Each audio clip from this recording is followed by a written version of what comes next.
Ça fait longtemps qu'on n'a plus attaqué la bonne vieille question de l'objection du prix, le fameux «c'est trop cher» ou «vos tarifs sont drôlement élevés», qui continue à pourrir la vie à tous les commerciaux que je fréquente. Je vais donc vous proposer aujourd'hui 3 petites techniques pour essayer de vous débarrasser de ce problème, tout en essayant de ne pas attaquer la valeur intrinsèque de ce que vous proposez. La réinterprétation, la diminution ou le rajout, c'est 3 de mes techniques préférées pour gérer ce moment problématique à vos clients.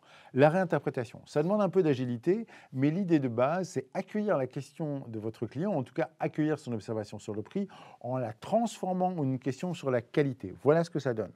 Vous me dites aujourd'hui, monsieur le client, que je suis extrêmement cher ou que mes tarifs sont élevés. Je comprends très bien. Ce que vous êtes en train de me dire, en fait, si je comprends bien, c'est que vous vous demandez si vous allez pouvoir avoir la qualité que vous espérez par rapport à l'argent que vous allez investir.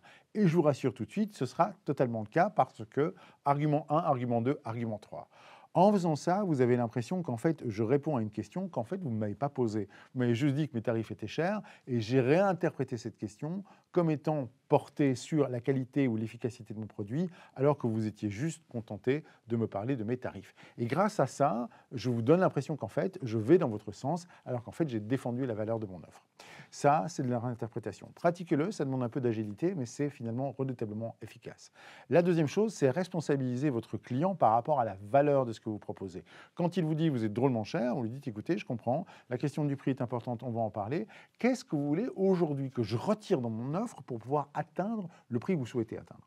Et là, effectivement, plutôt que d'essayer de vous battre sur le prix, vous allez lui redonner son rôle en disant qu'est-ce qu'on enlève, non pas en termes économiques de prix, mais qu'est-ce qu'on enlève dans la valeur de l'offre. Et en général, comme le client n'a pas envie de descendre en qualité ou n'a pas envie de descendre en qualité de service, eh bien, il va revoir ses attentes et probablement vous aider à mieux défendre votre prix parce que vous l'aurez corrélé à la valeur de ce que vous proposez. Donc, demandez-lui ce qu'il faut qu'on retire dans la proposition de valeur afin de pouvoir mieux défendre en fait le prix que vous lui proposez.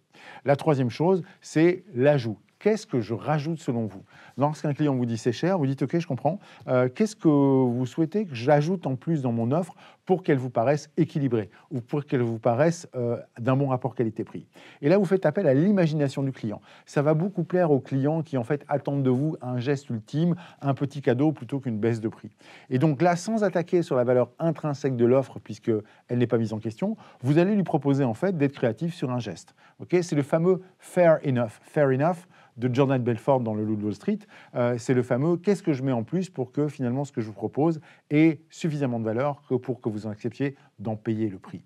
Essayez une de ces 3 techniques ou spécialisez-vous dans les 3, c'est ce que je vous souhaite. Et on se retrouve bientôt pour un prochain épisode de Dr Sales. N'oubliez pas que la santé de votre entreprise dépend avant tout de la santé de vos ventes.